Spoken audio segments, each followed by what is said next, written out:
Depression एक ऐसी लत जो मुस्कुराते हुए चेहरों को एक जिंदा लाश में तब्दील कर देती है। जी हाँ, डिप्रेशन जिसे हम मेडिकल लैंग्वेज में मेजर डिप्रेसिव डिसऑर्डर कहते हैं, एक बहुत ही कॉमन सी लेकिन बहुत बड़ी प्रॉब्लम है जो कि हमारे सोचने समझने की कैपेसिटी के साथ साथ हमारी फीलिंग्स को भी बहुत ज्यादा नेगेटिवली इफेक्ट करती है।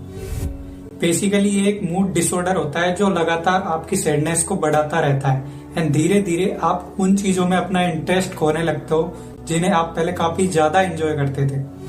तो आज हम इस सीरियस टॉपिक को बहुत डिटेल में डिस्कस करने वाले हैं। तो सबसे पहले हम इसके सिम्टम्स के बारे में बात करेंगे, देन इसके रीजंस के बारे में जानेंगे कि इनके पीछे क्या क्या रीजंस हो सकते हैं एंड सबसे लास्ट में हम इनके सॉल्यूशंस के बारे में जानेंगे कि आखिर इस प्रॉब्लम से कैसे निपट सकते हैं।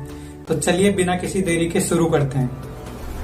तो सबसे पहले इसके सिम्टम्स के बारे में बात कर लेते हैं। नॉर्मली डिप्रेशन की पहचान करने वाले सिम्टम्स में दुखी होना, चिंता करना, फ्रस्ट्रेटेड होना, अंदर ही अंदर गिल्ट फील करना, खुद को अकेला महसूस करना, हमेशा नेगेटिव सोचना, नींद ना आना या फिर बहुत ज्यादा नींद आना, तेजी से वजन बढ़ना या फिर कम होना, हर वक्त थकावट सी महसूस होना, कोई डिसीजन ना ले पाने की वजह से डेथ या सुसाइड जैसे ख्याल माइंड में आना।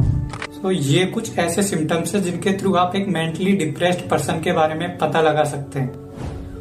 अगर रिपोर्ट्स की माने तो हर साल 6 से 7% लोग सीरियस डिप्रेशन का शिकार होते हैं एंड इनमें से ज्यादातर लोग अपने 20s में बहुत ज्यादा डिप्रेशन फेस करते हैं। बट पर्सनली मेरा ये मानना है कि इस 20s वाली एज में 80% लोग लैक ऑफ अवेयरनेस या फिर मैं कहूँ कि लैक ऑफ मैच्योरिटी की वजह से डिप्रेस्ड होते हैं।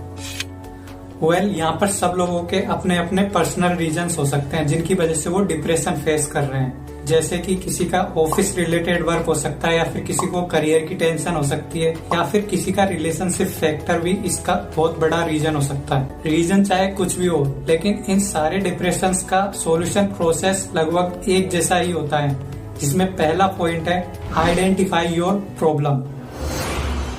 इसके लिए सबसे पहले तो आपको खुद को होश में लाना होगा, क्योंकि जब आप खुद होश में आओगे तभी ना अपनी प्रॉब्लम को आइडेंटिफाई कर पाओगे। तो सबसे पहले आपको अपनी करंट सिचुएशन पे फोकस करना होगा कि आखिर आप कैसा फील कर रहे हो, आप धीरे धीरे किस ट्रैक की ओर आगे बढ़ते जा रहे हो एंड आपकी एक्चुअल प्रॉब्लम क्या है। Number 2, find out the reason.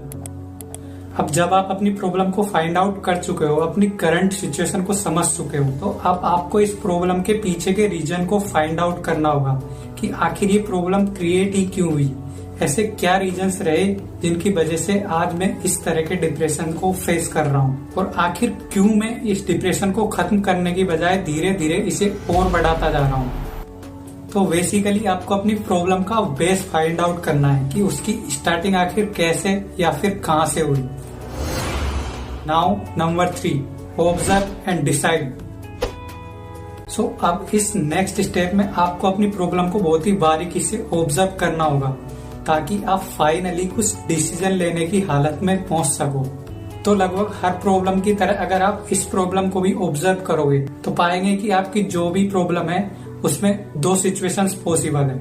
उसका कंट्रोल या तो आपके हाथ में है या फिर वो आपके कंट्रोल से बाहर है। अब इसमें पहली सिचुएशन के बारे में बात कर लेते हैं जब कंट्रोल आपके हाथ में है। अगर आप पर्सनली इस सिचुएशन को एफर्ट्स लगाकर बेटर बना सकते हो या फिर बातचीत करके सोल्व कर सकते हो तो करो ना यार, अभी तक किसका वेट कर रहे थे, क्यों नहीं कर रहे हो? आप भी तो यही चाहते हो ना, जल्द से जल्द इस सिचुएशन का कोई ना कोई सोल्यूशन निकले।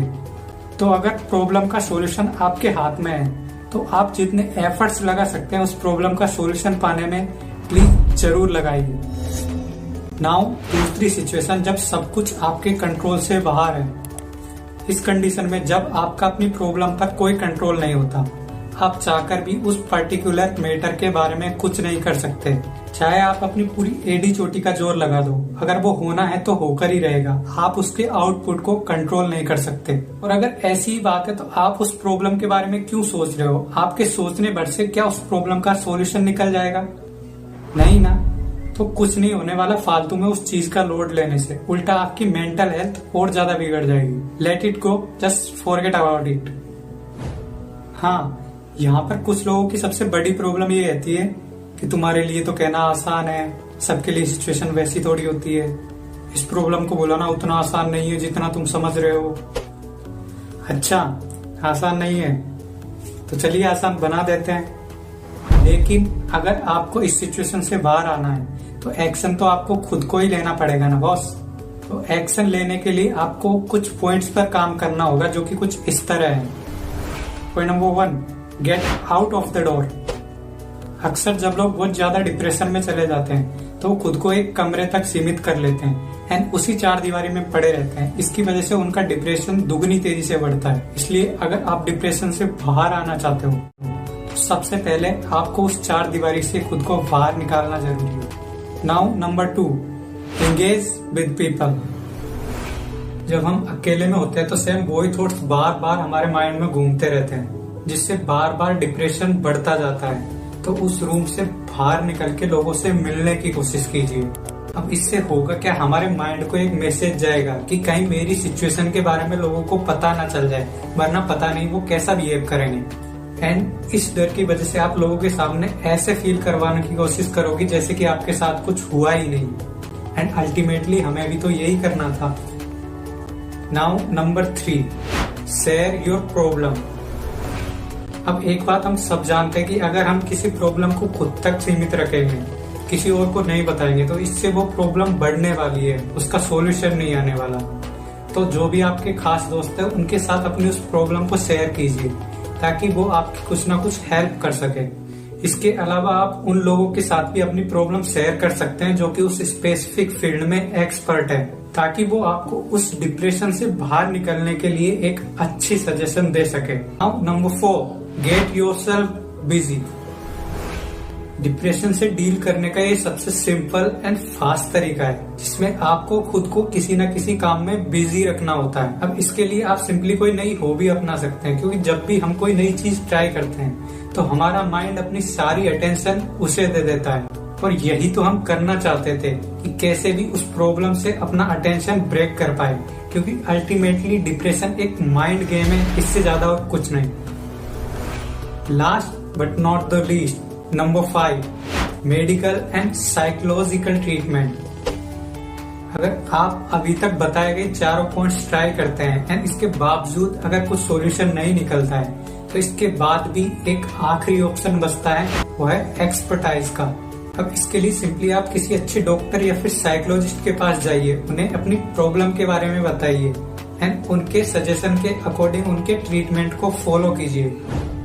तो ये थे कुछ ऐसे टिप्स जिनके थ्रू आप अपने डिप्रेशन को काफी हद तक कम कर सकते हो या फिर उसे परमानेंटली खत्म कर सकते हो। नाउ अब इसके कंक्लूजन की तरफ मूव करते हैं। सो ये था आज का वीडियो। आई होप आपके लिए काफी हेल्पफुल रहा होगा अगर आप करंटली या फिर इन फ्यूचर किसी डिप्रेशन का शिकार होते हैं तो। मैं आशा करता हूँ कि कभी वो दिन ही ना आए और आपको इस वीडियो की जरूरत ही ना पड़े। बट फिर भी इस प्रॉब्लम से निपटने के लिए मैं अपने हैंड पर जो भी इम्पोर्टेंट बातें आपके साथ शेयर कर सकता था, मैंने इस वीडियो के थ्रू काफी शॉर्ट वे में आप तक पहुंचाने की कोशिश की है। अब क्योंकि पर्सनली मैं भी इस तरह के डिप्रेशन से गुजर चुका हूँ, तो मुझे अच्छी तरह पता है कि डिप्रेशन हमारी मेंटल एंड फिजिकल हेल्थ के लिए कितना खतरनाक साबित हो सकता है। ये वीडियो पर्सनली मैंने अपने किसी दोस्त की हेल्प करने के लिए बनाया है, बट फिर भी आप या आपके फ्रेंड्स में से कुछ लोग ऐसे हो सकते हैं जिन्हें सीरियसली इस प्रॉब्लम को लेके अवेयरनेस की जरूरत है, तो शायद इस वीडियो से उनकी कुछ हेल्प हो सकती है।